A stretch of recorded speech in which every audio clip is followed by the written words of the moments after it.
नमस्कार, मी उल्का उद्धव पटवर्धन. उल्काच किचनमध्ये आपणा सर्वांचं स्वागत आहे. आज आपण आंबोशीपासून छान लोणचं करून दाखवणार आहोत.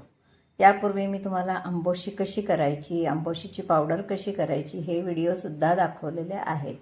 आज आपण लोणच्याचा व्हिडिओ बघणार आहोत आणि त्याच्यासाठी मी ही प्रथम आंबोशी घेतली. आता त्यावर मी गरम पाणी ओतून ठेवणार आहे. गरम पाणी ओतून ती थोडं मऊ झाली की त्यानंतर आपण पुढची कृती करणार आहोत.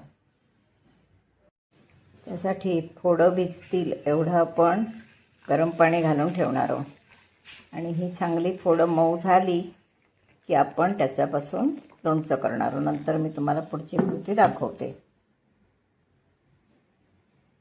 पण ही आंबोशी जी भिजत घातली होती ती चांगली 2 तास भिजवून घेतलेली आहे. हे बघा, छान फोडं आपली मऊ झालेली आहेत. मी ती चाळणीवर ओतून अशी आता घेतली. आता आपण पुढची कृती दाखवूया. आता त्याच्यासाठी प्रथम मी काय करणार आहे, ही एक कढई गरम होत ठेवली आहे. त्यामध्ये मी थोडंसं तेल घालणार आहे. या लोणच्याला फोडणी अशी भरपूर लागत नाही. जशी आंब्याच्या लोणच्याला वगैरे फोडणी लागते तशी या लोणच्याला भरपूर फोडणी लागत नाही, बेताचीच फोडणी लागते. मी आता हे अगदी 2-3 चमचे तेल घातलंय. की आपण पुढे बघूया. आता पण तेल तापलं की त्याच्यात मोहरी टाकूया. तर आपल्याला इतर लोणच्याला भरपूर साहित्य लागतं, तसं या लोणच्याला साहित्य फार लागत नाही. आता ही बघा, मी मोहरी सुद्धा अगदी कमी घेतलेली आहे. मोठे 2 चमचे मोहरी घेतली आहे. तिखट सुद्धा बेताचंच घेतलेलं आहे, अगदी 1 चमचा मोठा.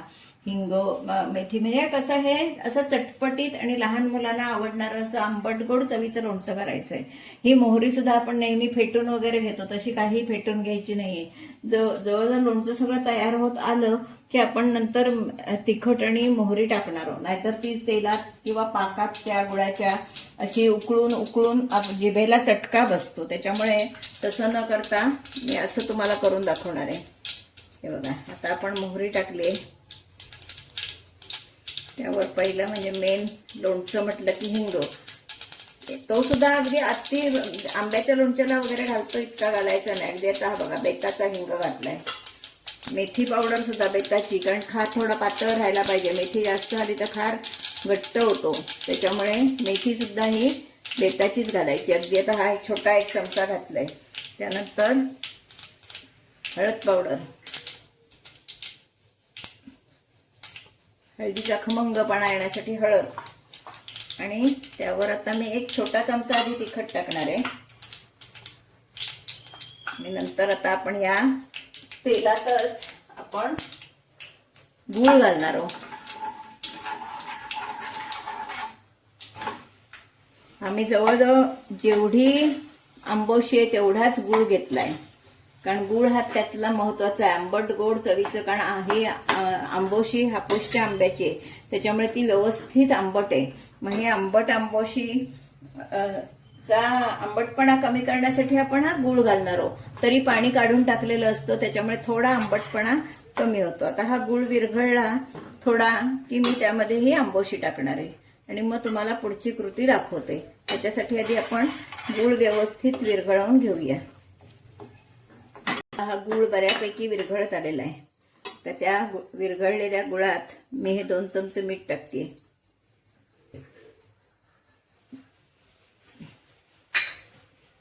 तिखट आणि मोहरी मी नंतर टाकणार आहे, तुम्हाला दाखवते नंतर. कारण जर ह्या उकळत्या ह्याच्यात टाकली मोहरी आणि हे तिखट तर नक्की चटका बसतो तोंडाला, म्हणजे खाताना असं झोंबल्यासारखं होतं. म्हणून हे असं करायचं. तर ही मी आंबोशी घातली. आंबोशी आपली छान अशी आता हे आपण लोणचं ह्याच्यात चांगलं मुरवून घ्यायचं आहे.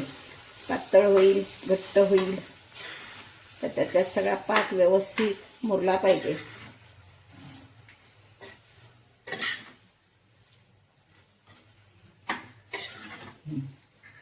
तर हे मी छानपैकी असं शिजत ठेवणार आहे बारीक गॅसवर.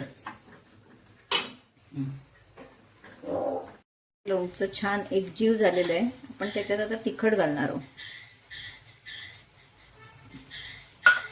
तिखट या लोणच्याला अति घालायचं नसतं, बेताचंच घालायचं असतं. तुम्हाला मगाशी सांगितलं की लोणचं शिजताना ते असं चटका बसतो. मग मोहरी पावडर घातली 2 चमचे. तीही बेताची घालायची असते, इतर लोणच्यांसारखी भरपूर घालायची नाही.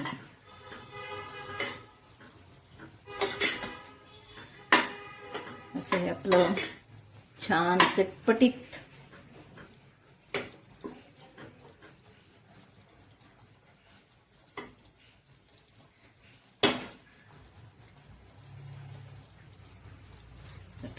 लोणचं आता तयार आहे. एवढा मी असा पातळ खार ठेवणार आहे आणि आता हे घालवून टाकणार आहे. फोडणी बिडणी सगळं झालेलं आहे. आपलं लोणचं तयार आहे. थंड झालं की आपण हे बरणीत भरून ठेवू शकतो. ती रसरशीत आणि असं सुंदर आहे बघा.